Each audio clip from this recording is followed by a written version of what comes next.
Okay, hi, Dobry den. My name's Stefan Christoff, and it's really a pleasure to be here today. It's been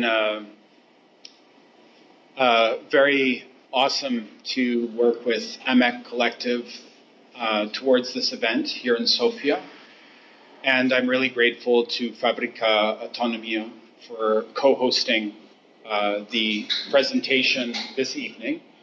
The title of the talk is Art and Activism, and I'm basically going to share some reflections about different moments of cultural resistance in North America or Turtle Island. So if we're thinking about cultural resistance, I think that there's a lot of different examples I would like to share regarding mobilizations that have happened and that I've been a part of. Basically, in terms of my practice as both an artist and an activist in Montreal, it revolves around that intersection, the intersection of art and social change. That manifests in different ways on the streets through street art, but also through campaigning on different issues around challenging structures of social, economic, and political injustice. I'm going to highlight a bunch of examples of work in this direction. So I should also say briefly that my father is Bulgarian Macedonian, but unfortunately I don't speak the language, but it's really an honor and a pleasure for me to be here also because of that. And thank you again to AMEC Collective and Fabrika Avtonomia. So what we're seeing here is a huge mobilization that happened in the spring of 2001. This was a mobilization that I think is very important in terms of understanding the dynamics of North America. This was a protest against the free trade area of the Americas. This was a hemispheric trade agreement that was being proposed for all countries in the hemisphere with the exception of Cuba. And I was involved in mobilizing for this massive demonstration. There were 60,000 people who participated.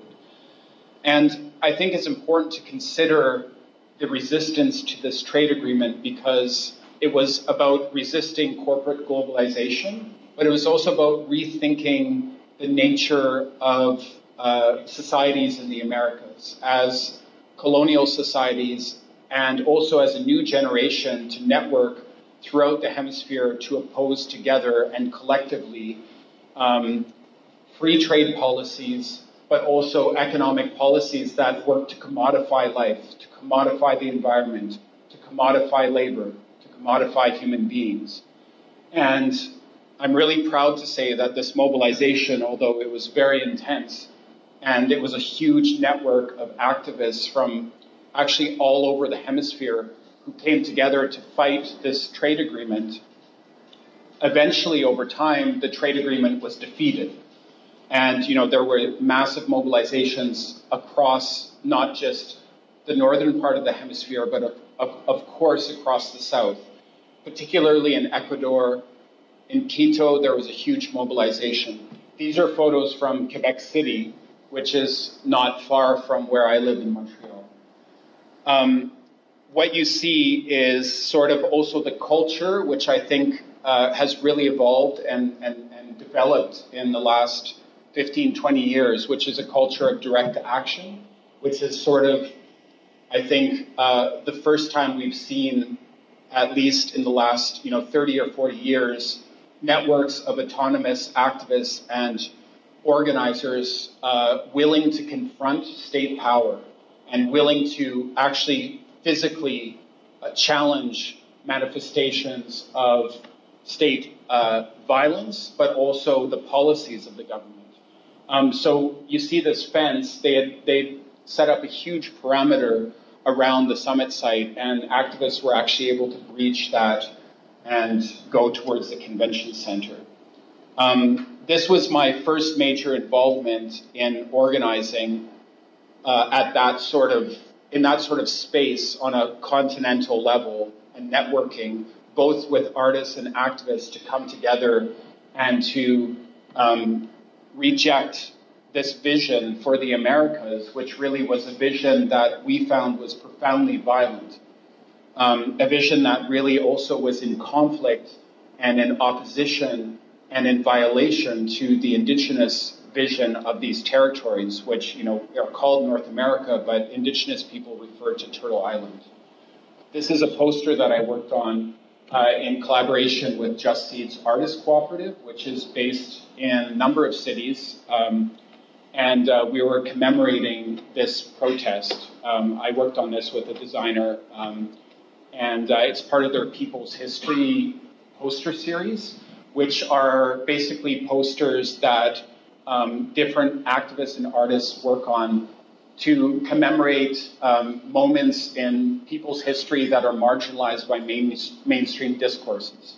So this is one of the posters that we worked on to commemorate the protests I was talking about.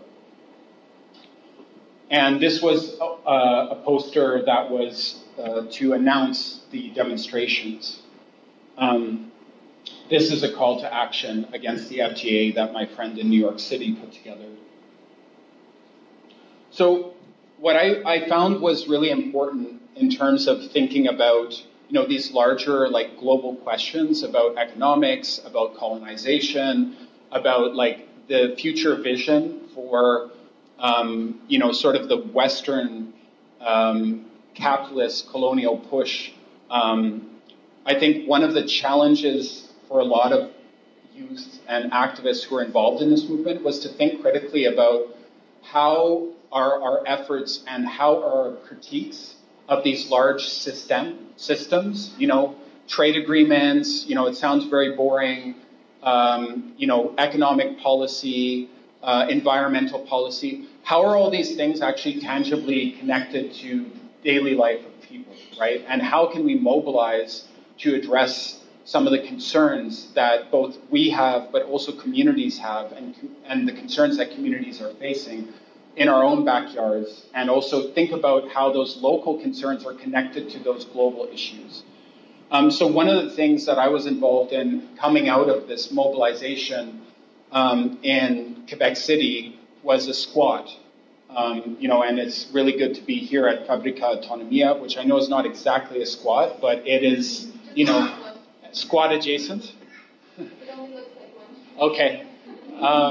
And so one of the things that we did was support an action, which basically this is the building that was taken over by a network of organizations that had mobilized against the hemispheric trade agreement. So we were thinking about trying to present alternatives to this sort of very environmentally violent types of policies and violent in terms of labor rights, violent in terms of, sort of the commodification of the earth, violent in terms of the growing disparity between the wealthy and the not wealthy in the Americas. But one of the, tangible things that we thought was important to consider was housing. And, as gentrification hits North American cities and, the ways that capital has moved into the city centers and basically displaced a lot of communities, and sort of the violence of the real estate market has just rolled in and totally made many inner cities unaffordable. As coming from the context of direct action, as you see, this was a direct action, a collective direct action against state power in the most extreme sort of manifestation. All the heads of states of the Americas were there. But we said, okay, well, we want to take that spirit of direct action and place it into the local context, into our, backyard. And so this building was taken as a squat. And it was a way to protest gentrification in the downtown of the city core. So, that was part of this process of thinking about our mobilizations and how could we build locally within the community. One of the huge efforts that we then moved towards was the mobilizations against the sort of context that happened after 9/11. So when we were mobilizing against free trade and when we were mobilizing against sort of the capitalist violence expressed within, trade accords, so if we want to speak tangibly, a trade accord like the Free Trade Area of the Americas basically demolishes environmental protection, demolishes a bunch of, labor protection, demolishes also like, protections for farmers. And this agreement was defeated eventually. But the movement that responded to this, and people probably remember some of these demonstrations against the World Trade Organization in Seattle, was also after 9/11, September 11th, there was like this sort of attack that happened when there was sort of a blurring of lines between our movement and terrorism, where they were starting to like sort of to talk about our organizations and anarchist organizations and the tactics that we used, to confront state power and organize, actions that would physically, tangibly challenge state power, as sort of like they used the excuse of September 11th to crack down on, our organizations and our movements. But our response was to make alliances with larger trade unions and feminist organizations and, many different political forces. And we actually organized some of the largest demonstrations against the war in Iraq in North America. There was, this is a mainstream report, 150,000. And that was actually the largest demonstration in the history of Quebec, where I live in Canada. And I think I mentioned, and I wanted to highlight this example because, often we think of like protest movements and we think about what are the effects, what are the tangible implications of these massive demonstrations in terms of changing state policy and changing like the direction of, major decisions of power that seems like so far away and power that seems totally impenetrable, totally inaccessible. So I want to just underline that the free trade agreement that I talked about was defeated. And the former Prime Minister of Canada actually openly acknowledged that our mobilization against the war in Iraq, specifically in Montreal, actually went into the decision of Canada not sending troops to Iraq. And that was openly acknowledged, right? So I think often, as activists, we don't maybe think about the ways that these massive movements actually impact state policy because they don't often acknowledge the ways that social movements impact state policy, but social movements do impact state policy, even in contexts like Canada. One of the things also we wanted to do was to take that spirit of direct action and to work in ways to challenge, after September 11th, to think about the ways that also we wanted to stand in solidarity with places that were under attack. And, we made alliances as, anarchist networks, as social activists with, different diasporas who are facing, the violence of the Israeli occupation in Palestine, for example. When the second Intifada was happening, there was huge demonstrations. And, I show these photos because this was the first time I really feel like the anarchist networks and the Palestinian diaspora and all the sort of Middle Eastern communities that were really deeply concerned about the injustice and the colonial violence of the occupation of Palestine came together. It was actually when Netanyahu was visiting Montreal.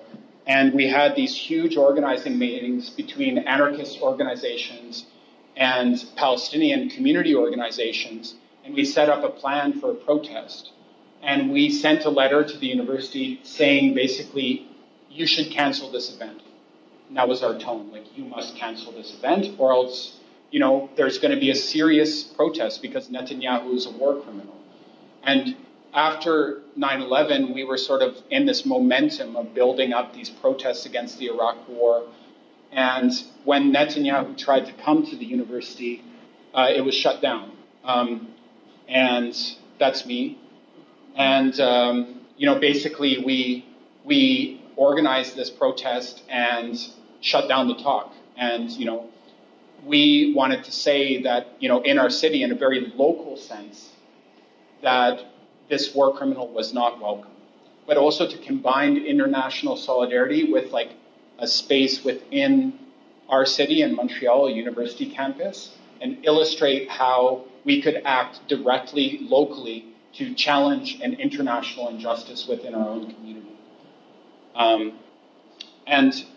I found that around this time, I started collaborating with a bunch of different artists all over the place. This is a piece by Rocky, who's an artist in Toronto, and this is a piece by Eric Drucker, who's an artist in New York City.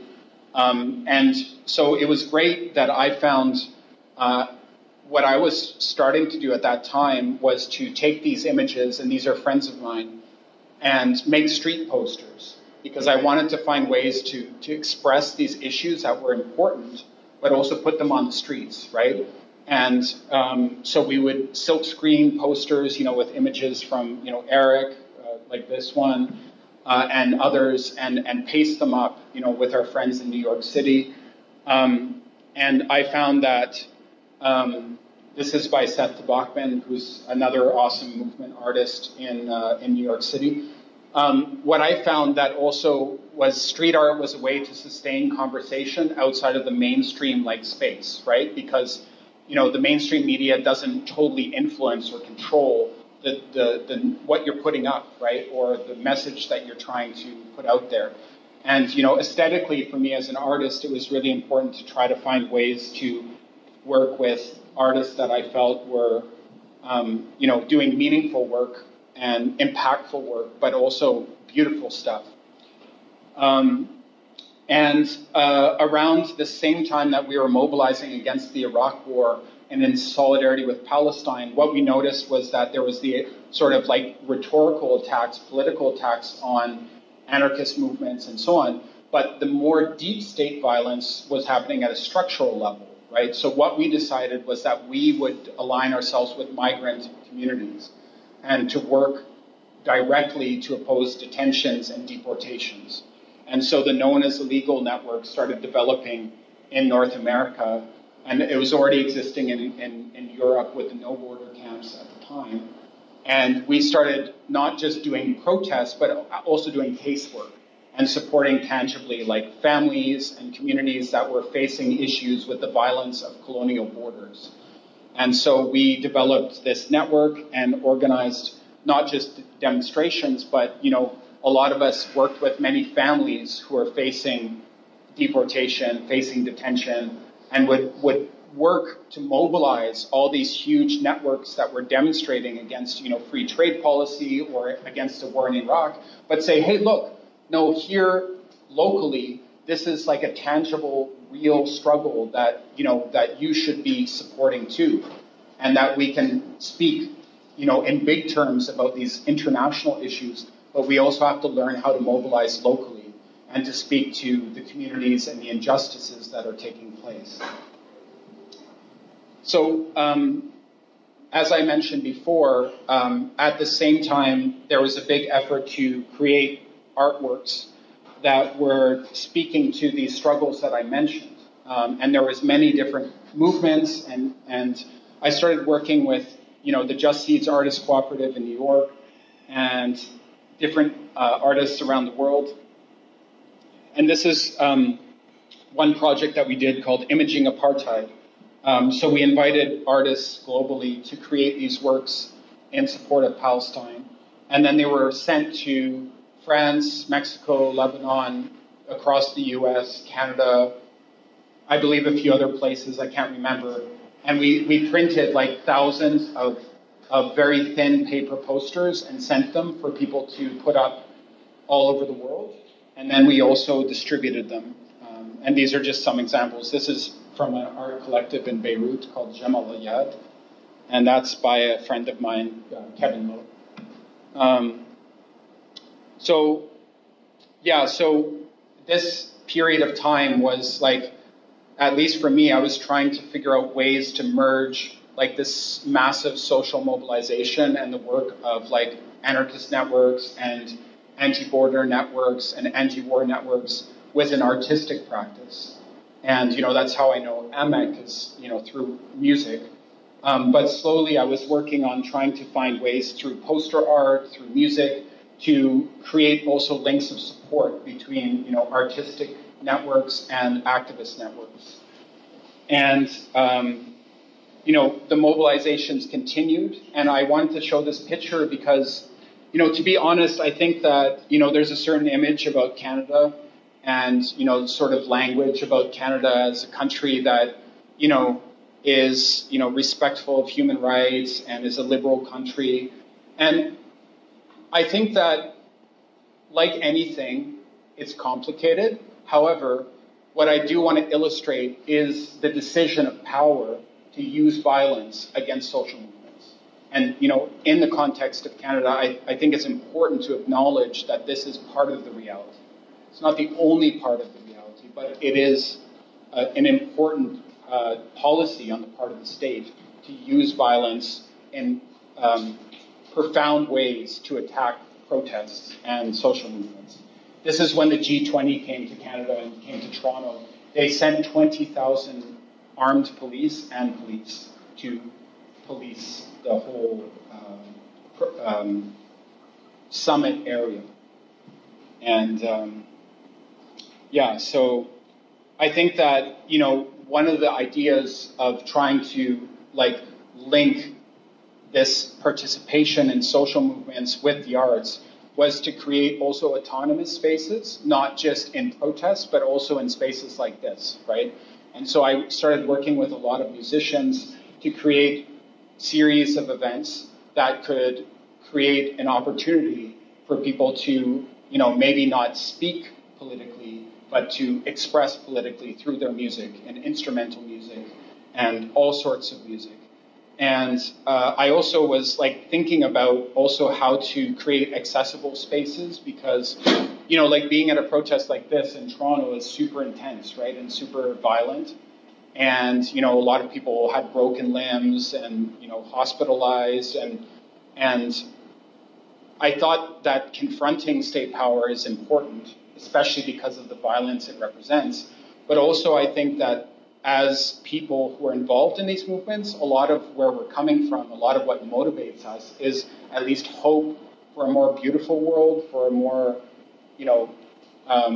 world based on justice, to have a different style of, human relations.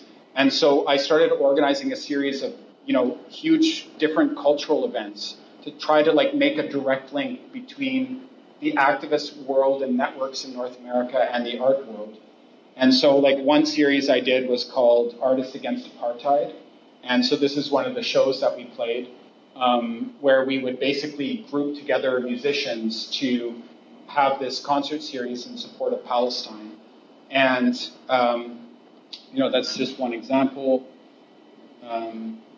This is another example of a series of shows that we did.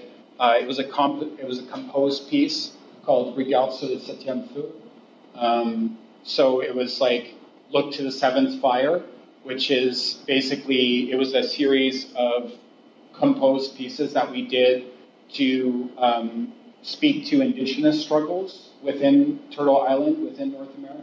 So we would have these big ensembles with people from, all the different many of the different diasporas within what is Montréal, or the Indigenous name is Tiohtià.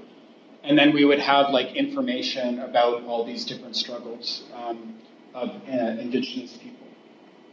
And, more recently, I've been trying to continue to mobilize musicians and artists in support of different, basically different ways that we could express together solidarity. So this is a recent initiative that I coordinated with some friends when the Israeli state attacked Gaza in May, and it sort of comes out from a lot of this work. So it was like a global statement from musicians to say like that they won't be silent in the face of the injustice of the Israeli government, and also that they won't do events where they're having a complicity with Israeli state and cultural institutions. So that will have another wave of support in the fall, so you can look out for that hashtag. This is a friend of mine who I play with. I have a record with him, Sam Shalabi. He's an Egyptian-Canadian artist. This is one of the silk screens that I did with Justseeds Artists Cooperative. So, I'm showing this because I wanted to illustrate, in a way that some of the intersections of art and activism are super overt and clear and political, and some of it is also about trying to create a space of reflection and beauty, and think about North America and think about our place there. So that was actually an album I did with Sam Shalabi. And I continue to do street art. So, more in a DIY style. So, that's something that is a contested issue because, as they're trying to gentrify the city, they're trying to, basically create a context where street art is less, how could you say, accepted. And so I think, being on the streets and to put out these messages in different ways has been really important in terms of creating space. And, we continue to mobilize. This is a beautiful banner that I made with some friends.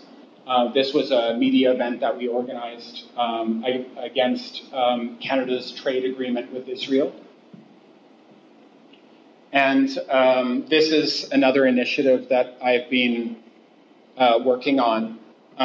So a lot of what I've been trying to say about sort of the structural injustice of North America, I think really revealed itself in the pandemic, because you saw a lot of the issues around the structural injustice against migrant communities, for example, being really expressed as essential services remained open.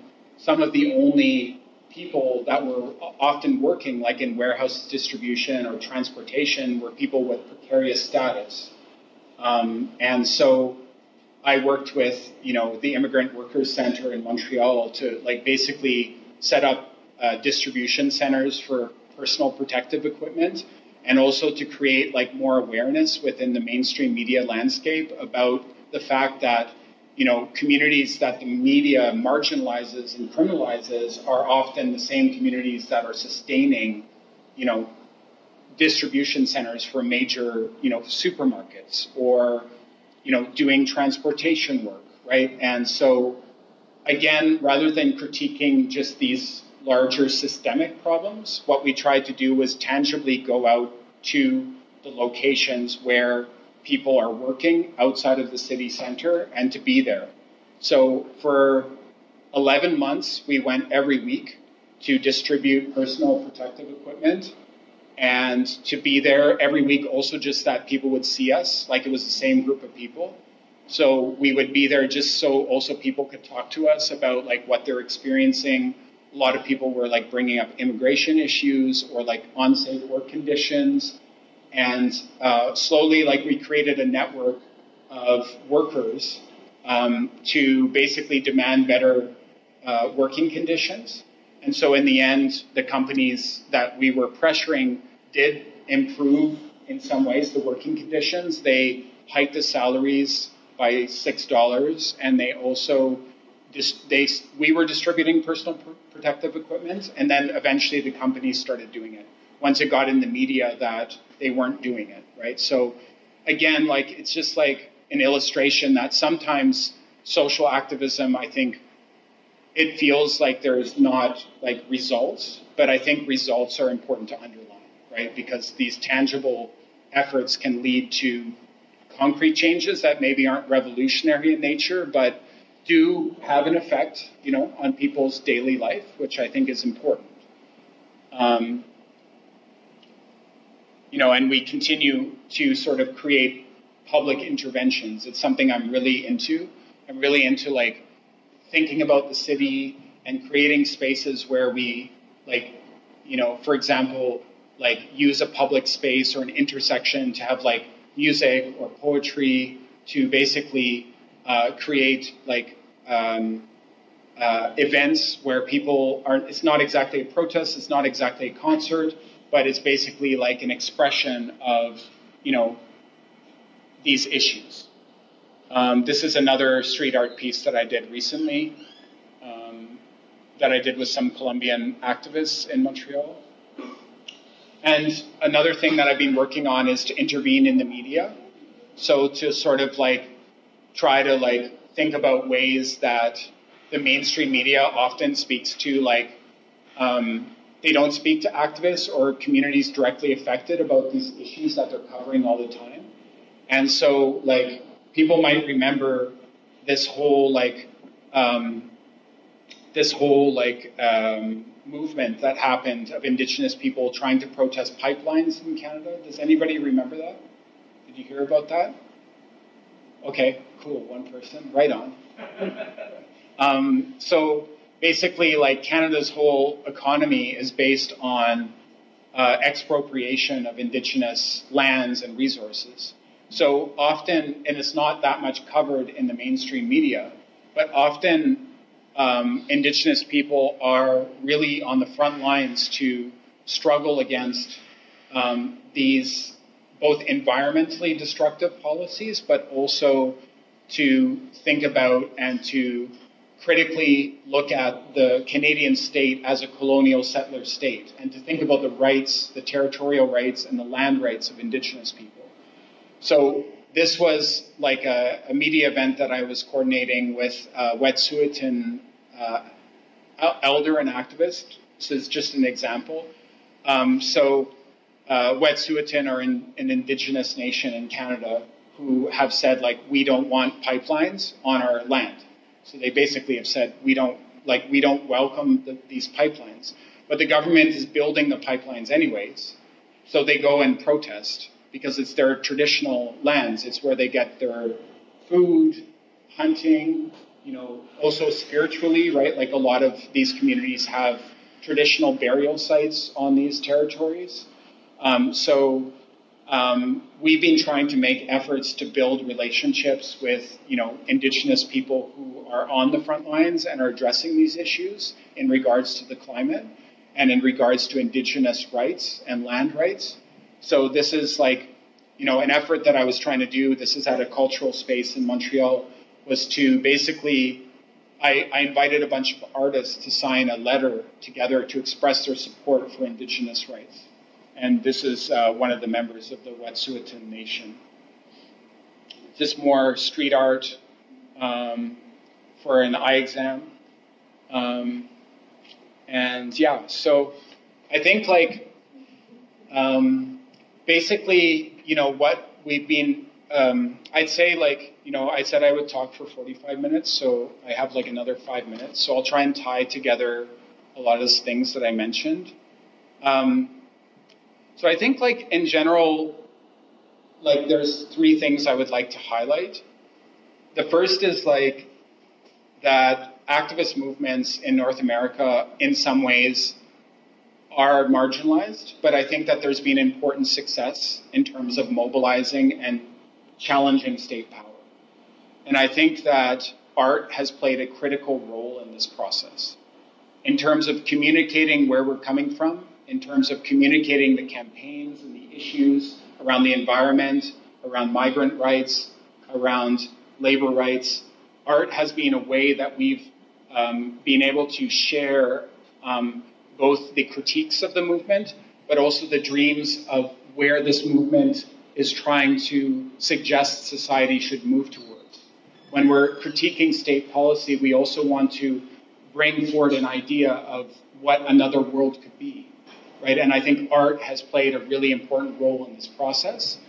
And I also want to say that, like, these movements have been successful, right? And even though you don't see that represented necessarily in the mainstream media, there's been a lot of important victories. And it's been outside of the, you know, outside of certain narratives about Canada. But I think, like, for example, a lot of the rhetoric of the current Prime Minister is in response, not entirely, but in important ways, to the work that activists have done for a lot of years in terms of raising awareness about Indigenous rights, in terms of raising awareness about the rights of refugees, right? So I think that it speaks to a dynamic that is also global, which is that often, you know, social movements do play this critical and central role in terms of shaping social discussion, but often there is a distance between sort of the ways that state power sometimes incorporates those ideas, but maybe doesn't acknowledge the work of activists organizing on the ground. And I'm happy to share with you some of these experiences and reflections, because there's a lot of examples of the things that I'm talking about.